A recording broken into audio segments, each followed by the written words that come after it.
अनुदान मांगों पर चर्चा हुई, स्वास्थ्य विभाग, पंचायत विभाग, आप मुख्यमंत्री देखिए, विधानसभा में खुलकर बात होनी चाहिए, खुलकर चर्चा होनी चाहिए। विधानसभा का समय कम होने के कारण और खुल के विभागों पे बातचीत, चर्चा और सदस्यों को जो अपनी बात रखना है, सरकार की कमियां बताना है, कमजोरियां बताना है, उपलब्धियां बताना है, तो लोग खुलकर बता नहीं पा रहे हैं। और मुझे लगता है कि जो हमारे स्वास्थ्य मंत्री जी हैं और पंचायत ग्रामीण मंत्री जी हैं, वो स्वयं ही अवसाद में हैं।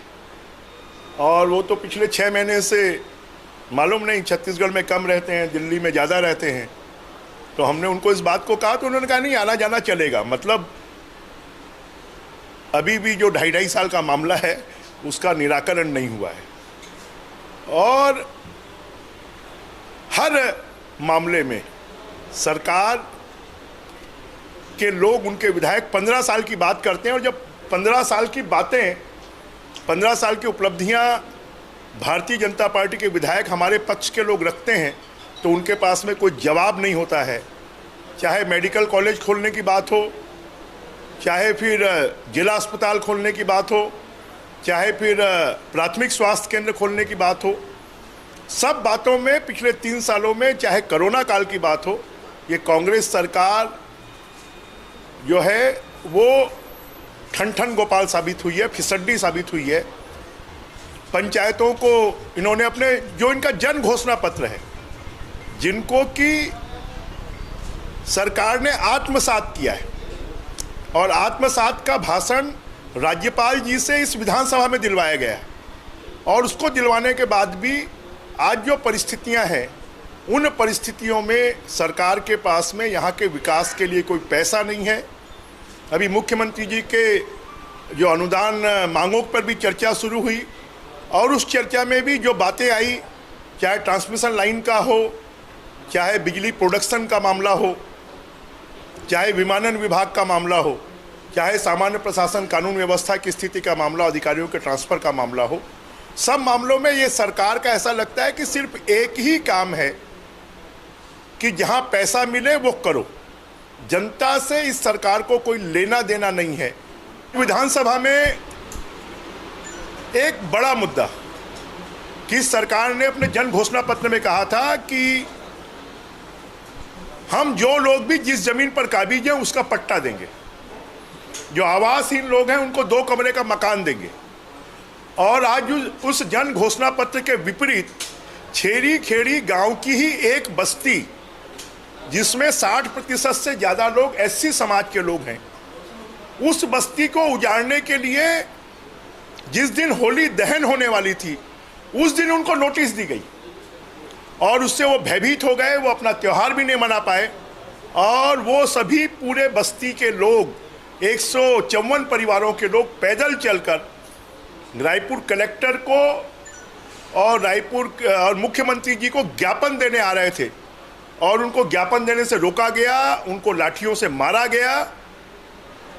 नई राजधानी में हजारों एकड़ जमीन खाली पड़ी हुई है, अगर उनकी कोई दूसरी योजना है तो वहां पर वो उनको बसा सकते हैं, परंतु गरीबों को बेदखल करना और त्योहार के दिन, धार्मिक त्योहार के दिन, हमारे हिंदुओं के त्योहार के दिन, राष्ट्रीय त्योहार के दिन उनको नोटिस देना, ये मुझे लगता है इससे ज़्यादा असहिष्णु सरकार कोई दूसरी नहीं हो सकती।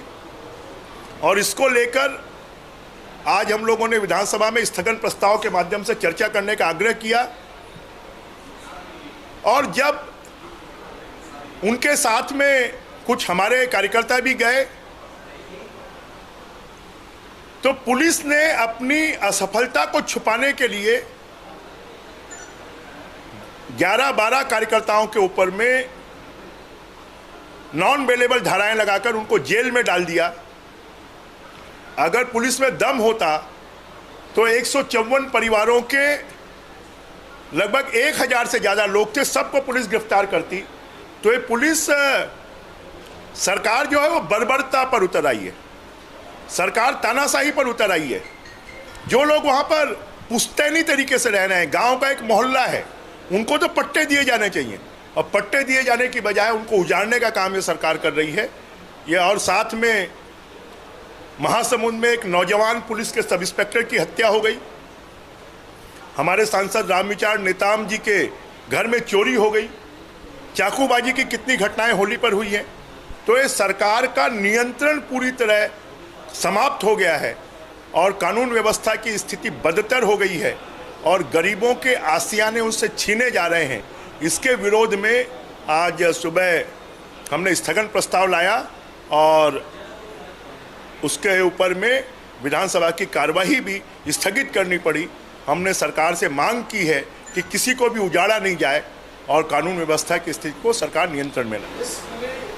वहाँ पर प्रतिष्ठा जो है वो भी दांव पर है कांग्रेस की और भाजपा की। ये हार जीत के मायने क्या निकलेंगे? देखिए, अभी जो विधानसभा के सत्र में जो प्रश्नों के उत्तर में जानकारी आ रही, वो प्रश्नों के उत्तर से जानकारियों से ये बात साबित हो रही है। अब मैंने ही आज रायपुर शहर के विकास का एक प्रश्न पूछा तो पिछले 3 सालों में सरकार ने 45 करोड़ रुपए भी नहीं दिए, जबकि हमारी सरकार के जमाने में एक साल में 200 करोड़ रुपए मिलते थे।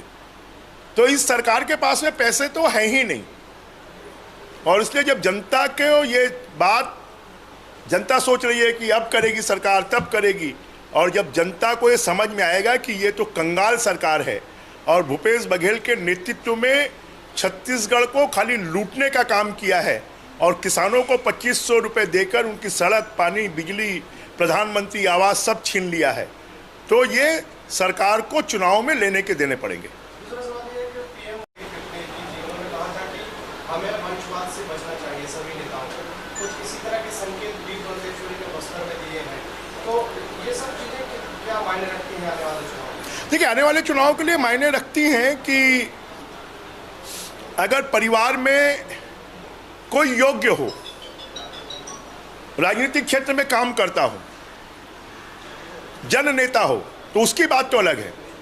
परंतु हम योग्यता के मापदंड को किनारे कर अगर हम खाली किसी के पिता राजनीति में हैं, किसी की माता राजनीति में है, किसी के मामा राजनीति में है और इसलिए उनको राजनीति में आगे बढ़ा दें, तो ये भारतीय जनता पार्टी शुरू से इसको अवॉइड करती रही है। और यही संदेश है कि हमको अपने परिवार के लोगों को आगे बढ़ाने की बजाय हमको भारतीय जनता पार्टी के जो योग्य कार्यकर्ता हैं उनको आगे बढ़ाएं।